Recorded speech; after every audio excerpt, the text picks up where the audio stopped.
Hi guys! Welcome sa aking YT channel. Ayun nga guys, kakarating ko lang galing nag-day off.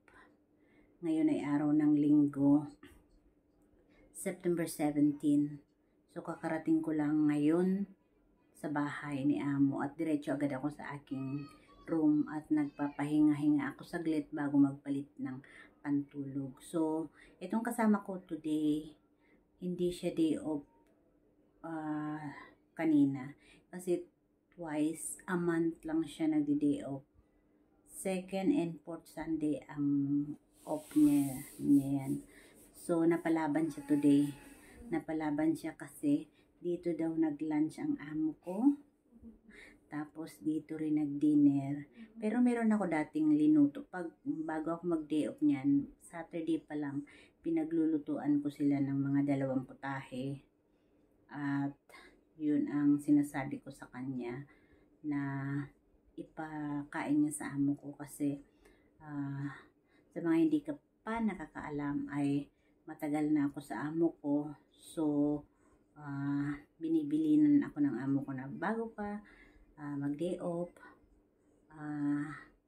kung pwede lutuan mo kami ng food kasi minsan hindi sila lumalabas. At ito naman, nakatoka lang yan sa matanda. Kasi ang alaga niyan is matanda. So, yun nga today, ay napalaban siyang may niluto na ako, pero nagpaluto pa siya, yung amo niya ng something. Nagpaluto yata ng itlog, nagpaluto ng, ewan ko kung ano pa yun. Tapos, naghugas pa daw siya ng car today, kasi kahapon, Sabado, hindi siya hugas ng car kasi nga busy yung amo niya, ginagamit ng amo niya yung car, so walang oras para maghugas ng sasakyan. So ako kahapon ay 2 car din ang hinugasan ko, yung kay amo babae at yung kay among lalaki. So siya hindi nakapaghugas ng car, kaya kanina Linggo ay napasabak siya sa trabaho, nagluto, naghugas ng sasakyan, plus yung alaga niya pa na matanda. So ngayon tapos na siya. Pagdating ko dito kanina, before 9 nandito na ako, ay tapos na siya sa work. So diretso na rin ako sa aking room. Kasi pag sometimes hindi pa siya tapos sa work, nilalagay ko lang yung aking mga things sa loob ng room ko. Yan, ito ang aking room. Yan.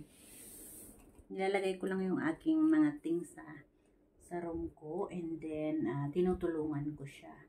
So ngayon, everything done naman na at nagpapahinga na siya, and mamaya-maya tatawagin na yan kasi hindi yan dito natutulog. Doon niya natutulog sa alaga niyang matanda kasi ang work niya talaga is kumbaga is tired. Tingnan niyo guys, yung mata niyan is panda na. So ang alaga niya kasi yan is matanda, kumbaga is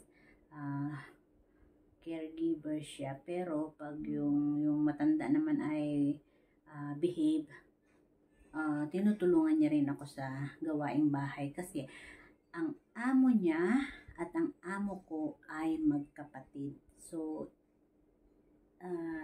isa lang ang andito sila lahat, yung amo niya na kapatid ng amo ko. So magkaiba ang aming amo sa aming work permit. So ayun guys, at hindi pa nga ako nakakapagpalit. So mamaya-maya magpapalit na ako. At ito yung aking mga pinamili today. Yan yung aking mga pinamili today. And guys, yung aking dinner hindi ko pa nakakain. Ito yung aking dinner, hindi ko pa nakakain. So mamaya after ko magbihis, ako'y kakain ng dinner. Yan siya. Lagyan muna natin dyan. And then, ito nga, bumili ako ng maning may balat. Ayan siya guys. Maning may balat. Ito. Mani na may balat.